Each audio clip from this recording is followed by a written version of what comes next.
नमस्कार।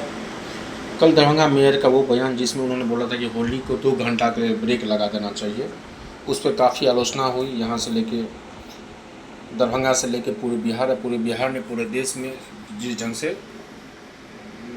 Madam mayor का बयान विवादों में रहा, उसके बाद मैडम का माफ़ीनामा भी आ गया है।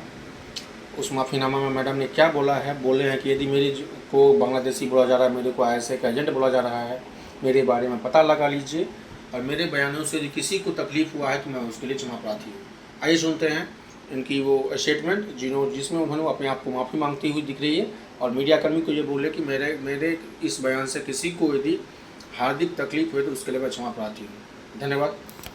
जो खत्म कर दो। हाँ, जो बयान आया है क्या कहेंगे? देखिए, मैंने अपने बयान पे खेद प्रकट किया है और जो है सुबह से मेरे पास हर तरह के आदमी आ रहे हैं। मुझे कोई जो है बांग्लादेशी कह रहा है, कोई देशद्रोही कह रहा है।